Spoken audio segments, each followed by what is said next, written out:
안녕하세요, 메슬로입니다. 오늘은 파비오 코엔트랑에 대해 알아보도록 하겠습니다. 그럼 재밌게 봐주세요.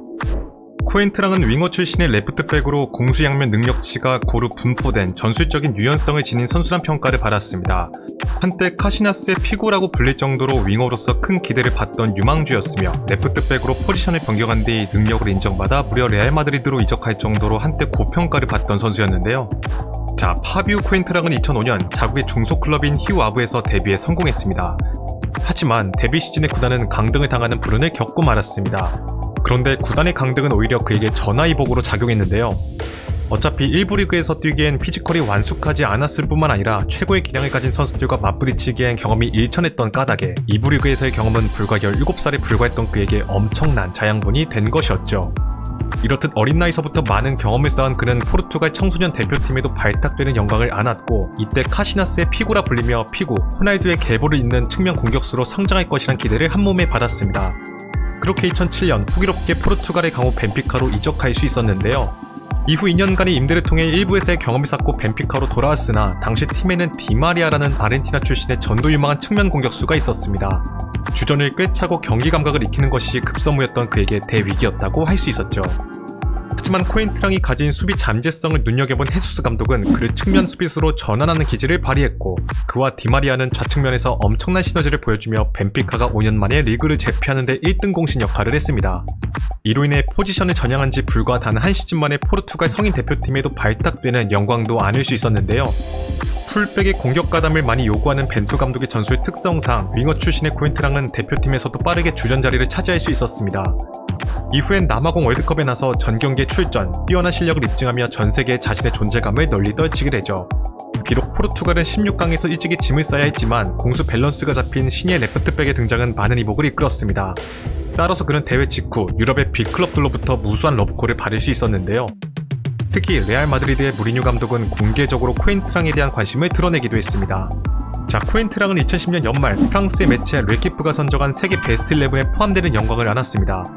지난 시즌 벤피카의 더블을 이끈 활약과 남아공 월드컵에서 보여준 퍼포먼스가 선정의 이유였으며 4대 리그를 제외한 리그에서 뛰는 선수 중 유일하게 선정된 것이었는데요. 이렇듯 높아진 가치의 무수한 빅클럽들이 영입 경쟁을 펼쳤고, 그는 2011년 무려 하나 약 390억 원 7년 계약이란 조건으로 레알 마드리드에 합류했습니다. 레알 마드리드는 세계 최고의 왼쪽 풀백감으로 꼽히는 코엔트랑을 영입했다며 그의 영입 소식을 대대적으로 전했습니다. 여담으로 그가 합류하면서 레알 마드리드는 포르투갈 대표팀 주전 수비수들을 무려 3명이나 보유하게 되었는데요. 당시 레알 마드리드의 레프트백 포지션은 브라질의 마르셀로가 책임지고 있었습니다. 그는 무리뉴의 지도 속에서 눈부신 성장세를 보여주며 어느덧 라리가 최고의 레프트백에 등극해 있었죠. 하지만 백업 요원이 부실했던 탓에 지난 시즌 무려 50경기나 소화하며 혹사를 당하고 말았습니다. 또한 공격적인 그의 플레이 특성상 측면 수비 불안 문제가 자주 노출되었기에 공수 양면에 모두 능한 레프트백 영입에 대한 필요성이 높아진 상황이었는데요.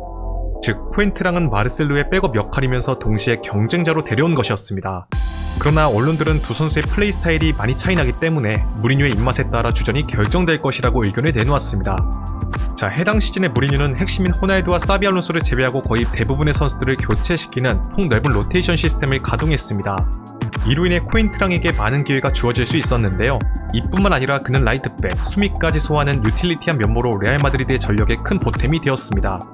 특히 12월에 진행된 엘 클라시코에선 비록 패배했지만 본 포지션이 아닌 라이트백 자리에서 이니에스타를 여러 차례 막아내는 모습으로 많은 팬들의 감탄을 자아내게 만들기도 했죠.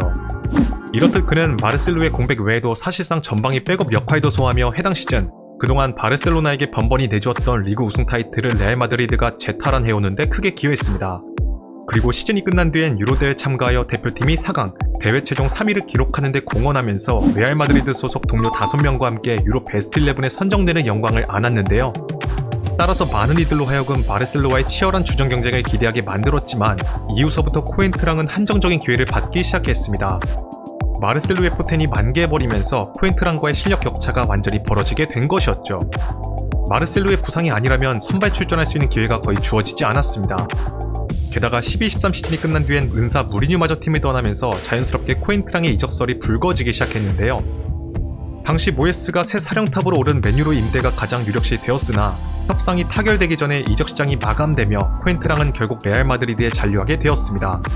일각에선 레알 마드리드가 코엔트랑을 매각하고 그라나다에 시케이라를 영입하려 했지만 그의 영입이 여의치 않자 코엔트랑 딜을 급히 취소했다는 이야기도 나왔는데요. 이렇듯 어쩔 수 없이 잔류하게 된 코엔트랑은 한정적인 기회를 받았습니다. 그런데 13-14 시즌 후반기에 마르셀로가 장기 부상을 당하자 그를 대신해 중요 경기에 나오기 시작했습니다. 코파델레 결승전에선 베일의 결승골을 어시스트해 팀이 우승을 차지하는 데 크게 기여했으며 챔피언스리그 대회에선 16강서부터 선발로 나와 4강전인 미넨과의 경기에선 카르바알과 함께 공수에서 맹활약하며 로베리 라인을 틀어막아낸 것은 물론 결정적인 공격 찬스도 여러 차례 만들어내면서 결승 진출에 상당한 영향을 미쳤는데요. 결과적으로 레알 마드리드가 라데시마를 달성, 해당 시즌에 더블을 기록하는데 적지 않은 공헌을 했습니다. 당시 코엔트랑의 시즌 출전 시간이 각 대회마다 세 자릿수에 불과했다는 것을 감안하면 한정된 출전 기회 속에서 보여준 임팩트는 정말 대단했다고 할 수 있었습니다. 따라서 다음 시즌을 더욱 희망적으로 바라볼 수 있게 되었는데 이때부터 잦은 부상이 그의 발목을 붙잡기 시작했습니다. 그럼에도 불구하고 매번 시즌 후반기인 3-4월이 되면 복귀하여 귀신같이 올라온 폼을 보여주었는데요. 이로 인해 벚꽃이 피는 짧은 기간 동안 놀라운 퍼포먼스를 보여준다며 국내에선 그를 벚꽃트랑이라 부르기도 했습니다.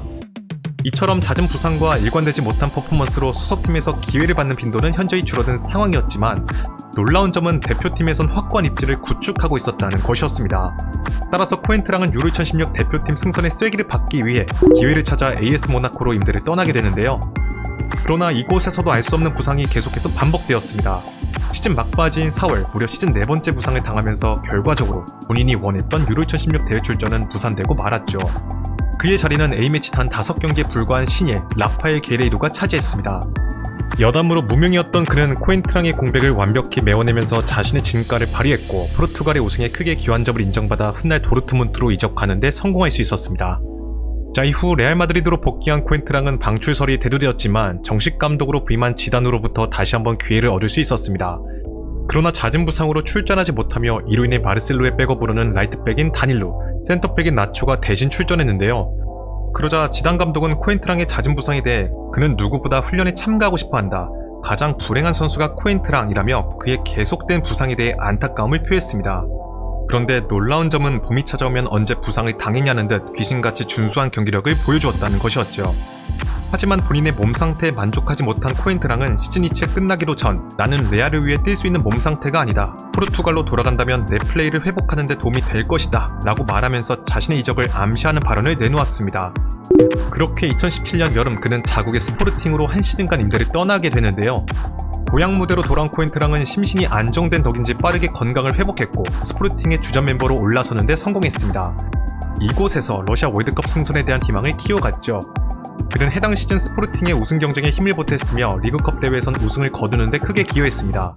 하지만 시즌이 끝난 뒤 발표된 러시아 월드컵 35인의 대표팀 명단에서 그의 이름은 찾아볼 수 없었는데요. 따라서 희망을 저버린 그는 SNS를 통해 나는 힘든 시즌을 보냈다. 포르투갈을 대표할 수 있을 만한 상태가 아니라는 것을 알고 있다 라며 더 이상 희망을 품지 않고 월드컵 무대를 포기하겠다는 의사를 밝혔습니다. 그리고 시간이 지나 2018년 8월 스페인 매치 아스가 갑자기 코엔트랑이 실종된 것으로 보인다며 그의 실종설을 제기했습니다.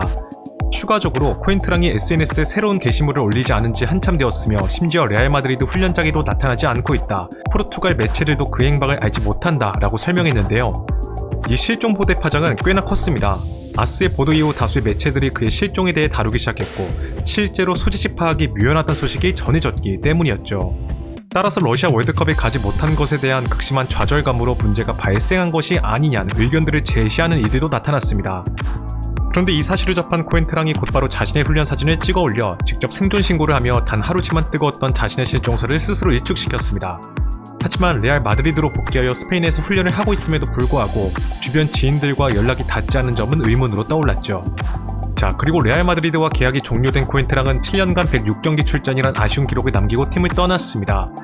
이후 자신의 고향팀인 휴압으로 복귀하여 조용히 커리어를 보낸 뒤 2021년 33살이란 상당히 이른 나이에 은퇴를 선언했습니다. 그가 은퇴한 지 얼마 지나지 않아 충격적인 소식이 전해졌습니다. 바로 코엔트랑이 어부로 살고 있다는 것이었는데요. 이에 많은 이들이 소리소문 없이 잊혀져버린 그가 생활고에 시달리고 있는 것이 아닌가 생각했지만 알고 보니 코엔트랑은 어린 시절부터 아버지를 따라 어선을 타고 낚시를 하면서 바다와 함께하는 삶을 보내왔었고 어부인 아버지의 가업을 이어받은 것이었습니다.